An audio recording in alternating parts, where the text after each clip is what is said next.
Olá, bom dia, paz e bem para você, paz e bem para toda a sua família. É uma alegria a gente chegar até você, a toda a sua família, levando a mensagem aqui do santuário, essas mensagens simples dos evangelhos diários. Sempre a gente tem esse desejo que cada mensagem ela possa ajudar você nesse itinerário de fortalecimento de fé, no itinerário de fortalecimento também do vínculo com o nosso santuário, Santo Antônio. E por fim, o desejo que essas mensagens nesse tempo de advento possam lhe ajudar a preparar o Santo Natal. Hoje, meus caros irmãos e irmãs, nesse dia 14 de dezembro, quinta-feira, a gente reza a partir do Evangelho de Mateus, capítulo 11, versículos de 11 até 15. Disse Jesus à multidão: em verdade vos digo, de todos os homens que já nasceram, nenhum é maior do que João Batista. No entanto, o menor no reino dos céus é maior do que ele. Desde os dias de João Batista até agora, o reino dos céus sofre violência, e são os violentos que o conquistam. Com efeito, todos os profetas e a lei profetizaram até João. E se quereis aceitar, ele é o Elias que há de vir. Quem tem ouvidos, ouça. Veja, meus caros irmãos e irmãs, Mateus, depois de narrar o envio a Jesus de alguns discípulos de João, ele agora refere as palavras de Jesus sobre o mesmo João, que obviamente está prisioneiro de Herodes. Exalta a firmeza da fé e a grandeza do profeta, afirmando que não apareceu ninguém maior do que ele no mundo. Mas quem se torna discípulo de Jesus, ele entra numa nova ordem de salvação, onde mesmo o mais pequeno, ele é revestido da incomparável dignidade de Filho de Deus. Jesus ele dá ainda a entender que a missão de João, ela não se esgota em anunciar o Messias, mas que no Batista será antecipado também o destino doloroso do Messias.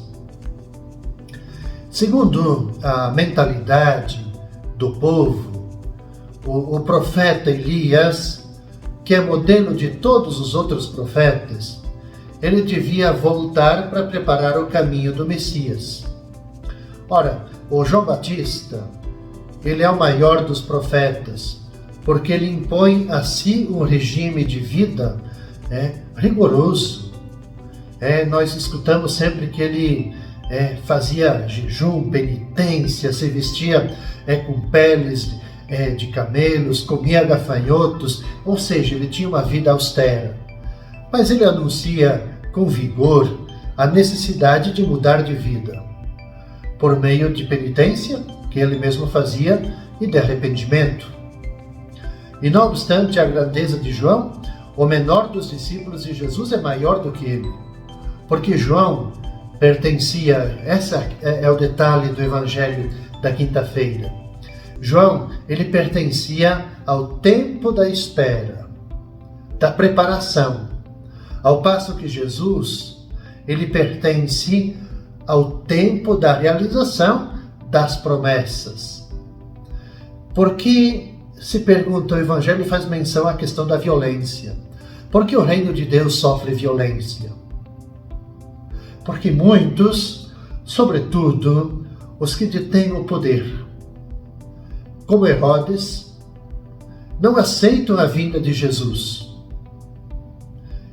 E a vida de Jesus, a sua pregação, a sua missão, propõe e segue um caminho de libertação, uma vida que é abundante para todos, uma vida eu sempre digo assim, de reintegrar as pessoas na sociedade e reintegrar as pessoas no templo, ou seja, de que, se sentindo libertas, elas possam levar a sua vida plena e digna na sua relação com Deus, mas também na sua relação com as pessoas.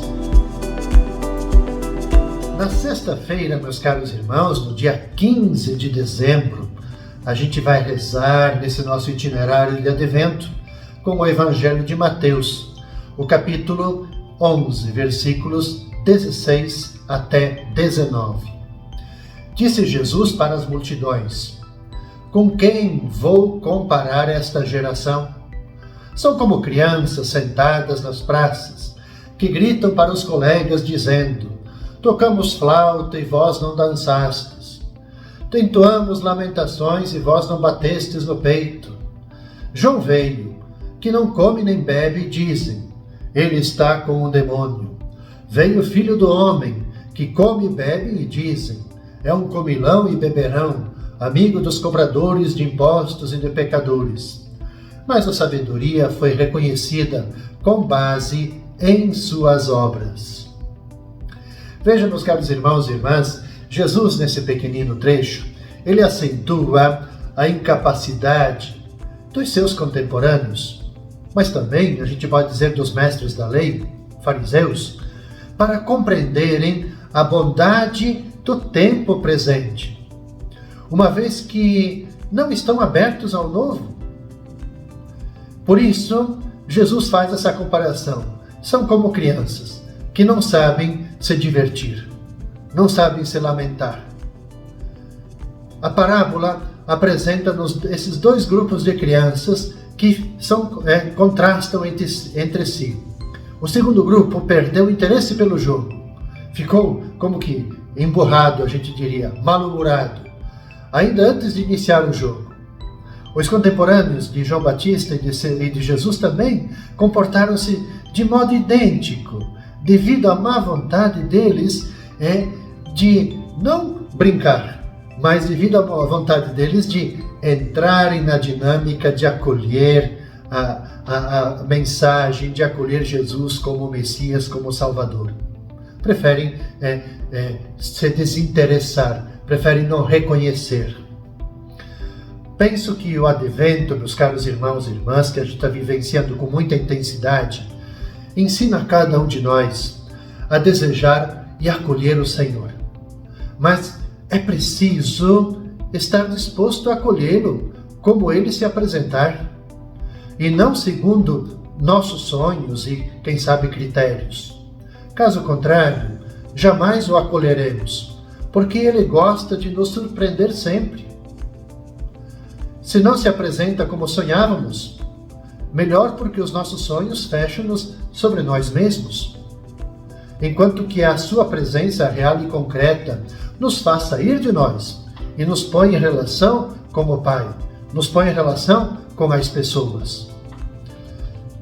Penso que é necessário nós estarmos prontos para reconhecer a hora de Deus. Isso significa, em primeiro lugar, a gente renunciar a nos entrincheirarmos, a nos fecharmos com desculpas que apenas mascaram o nosso desinteresse e a nossa resistência ao convite à conversão, que incessantemente nos é dirigido pela palavra de Deus. As recorrentes advertências dos profetas nos exortam a caminhar na justiça e numa fé operante e sincera. Mas a hora de Deus não é só a da penitência de mudança de vida. É também a da alegria que é trazida pelo Evangelho de Jesus. A alegria evangélica, ela vai nascer em nós se nós soubermos reconhecer que ele não se envergonhou de ser chamado amigo dos publicanos e dos pecadores. O perdão que nos anuncia não é uma palavra vazia ou uma notícia genérica sobre a boa disposição de Deus em relação a cada um de nós. É o evento perturbante da sua vida, o seu querer fazer festa conosco, pecadores. E não é uma festa que podemos adiar para amanhã, como gostariam de fazer aqueles pequenos caprichosos, as crianças que foi apresentada na parábola evangélica. Porque é para nós hoje. A gente não pode, então, fazer como Jesus narra no Evangelho. Não podemos ser como as crianças sentadas nas praças, que ficam assim emburradas, não querem participar da brincadeira, se isolam, ou então ficam emburradas. O convite que Jesus nos faz a partir desse itinerário, desse evangelho, é que nós devemos acolher. A gente tem que acolher, a gente tem que participar da dinâmica da construção do reino de Deus. E por fim, no sábado, meus caros irmãos e irmãs, no dia 16 de dezembro, nós vamos rezar e refletir a partir do Evangelho de Mateus, capítulo 17, versículos de 10 até 13. Ao descerem do monte, os discípulos perguntaram para Jesus: por que os mestres da lei dizem que Elias deve vir primeiro? E Jesus respondeu: Elias vem e colocará tudo em ordem. Ora, eu vos digo, Elias já veio, mas eles não o reconheceram. Ao contrário, fizeram com ele tudo o que quiseram. Assim também o Filho do Homem será maltratado por eles.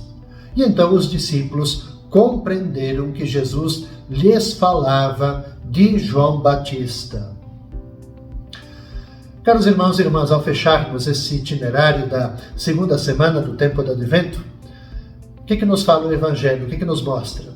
Que Jesus identifica expressamente Elias com o Batista para convidar o povo à conversão urgente, que não se pode adiar processos de mudança, de transformação de vida. Jesus chama a cura das relações com as outras pessoas e também da sua relação com Deus. Os discípulos, diz o Evangelho, compreendem essa identificação.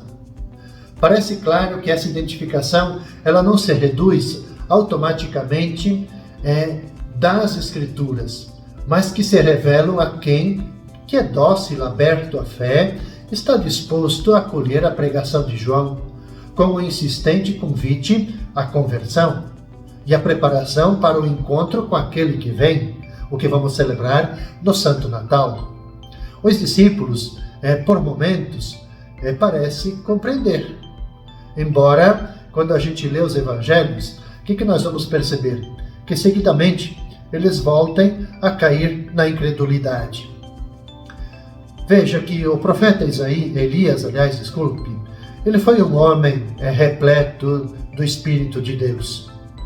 Alguém cheio de coragem, valentia. Ele enfrentou inimigos do seu povo e da sua fé no Deus único de Israel. Nos dias de Jesus, outro profeta se apresenta com as características de Elias. É João Batista, dotado também da fortaleza, da coragem e zelo pela causa do Senhor. A João Batista, então, o precursor do Messias, as autoridades, nós já sabemos a história, puseram na prisão e em seguida o mataram, cortando-lhe a cabeça. A Jesus, o Messias esperado, vão tratá-lo de forma semelhante. Vão condená-lo e eliminá-lo com a morte na cruz. Os discípulos de Jesus sabem que correm o risco de terem a mesma sorte que seu mestre. Diz o Evangelho de João: se perseguiram a mim, vão perseguir a vocês também. Ora, essa reflexão ela sempre nos leva a gente concluir algo que para nós, como cristãos batizados e batizadas, nós deveríamos ter uma clareza sobre isso. Que quando a gente assume o discipulado, quando a gente assume o seguimento de Jesus, a gente também pode seguir a mesma sorte de Jesus. Nós também poderemos, quem sabe, em algum momento da nossa vida, sermos mal compreendidos. Poderemos ser mal falados. Poderemos ser perseguidos. Poderemos ser eliminados. E muitos, na nossa história do cristianismo, do catolicismo, mostra também que muitos deram a sua vida, mas também muitos perderam a sua vida defendendo a fé através do martírio. Então, caros irmãos e irmãs, o convite para nós ao finalizarmos o itinerário desta segunda semana do tempo do Advento é que nós precisamos de fato assumir. Primeiro, aliás, antes de assumir, nós precisamos compreender o que significa ser cristão. Precisamos compreender o que significa a gente assumir o discipulado. Precisamos compreender o que significa ser católico no nosso contexto atual, para a gente não cair também na incredulidade. Caros irmãos e irmãs, com essa meditação, então a gente conclui as reflexões dessa segunda semana do tempo do Advento. Desejo a vocês, a sua família, toda a paz, todo o bem. Nós vamos nos encontrar novamente neste mesmo horário, na segunda-feira. Santo Antônio, cuide e abençoe você e sua família.